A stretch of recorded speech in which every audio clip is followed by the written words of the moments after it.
Hello everyone, आज के editorial का टाइटल है content management and that is from 22 अगस्त 2019 the Hindu newspaper and dictation की स्पीड 80 WPM होगी, so be ready for it.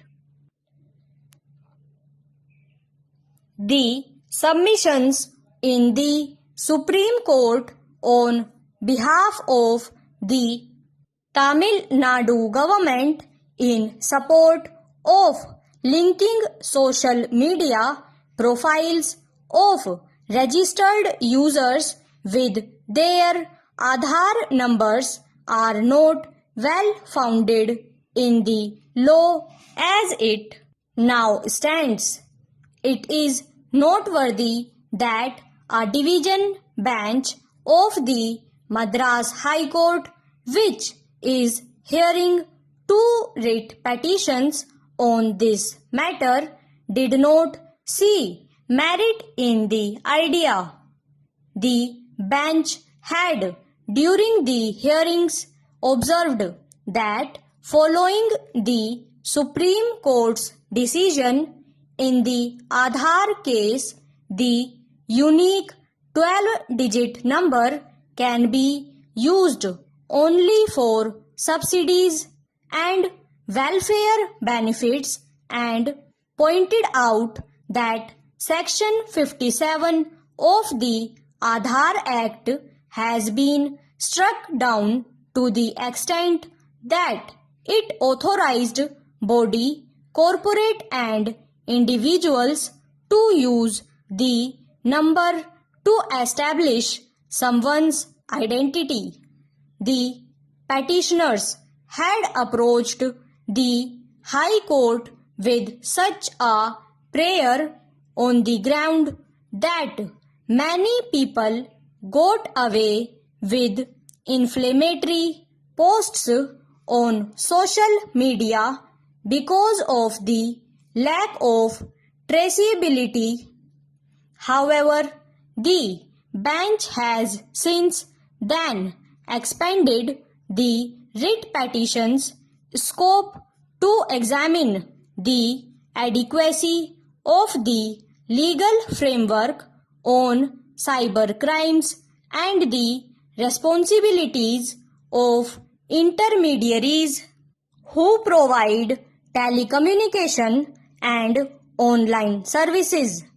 The state government is betting for better assistance from intermediaries and social media companies to trace offending messages.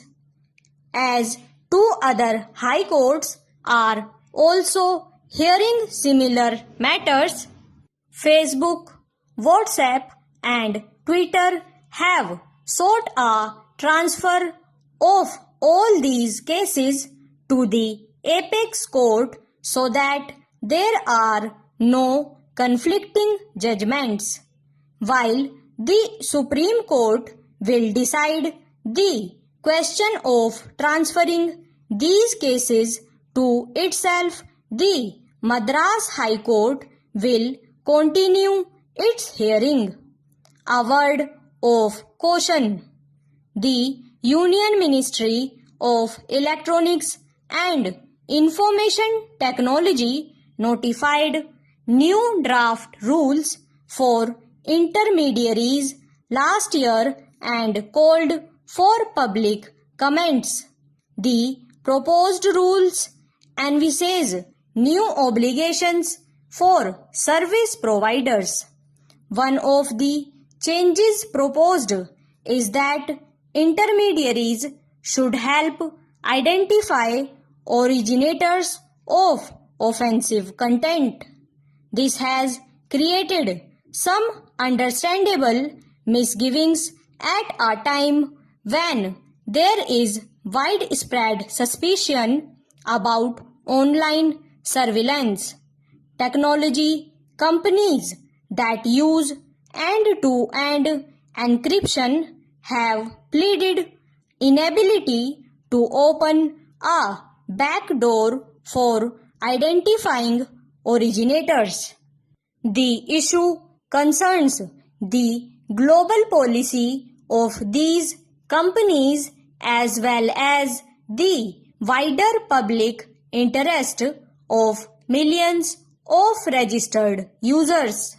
After the K.S. Puttaswamy decision in the privacy case, any state intervention in the regulation of online content has to pass the test of proportionality laid down by the court.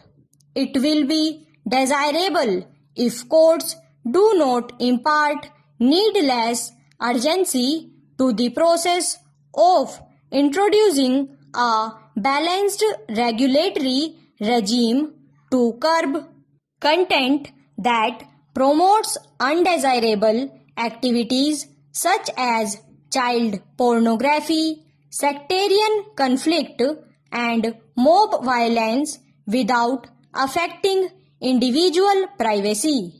The balance must be right between protecting privacy and allowing the state leeway to curb crime.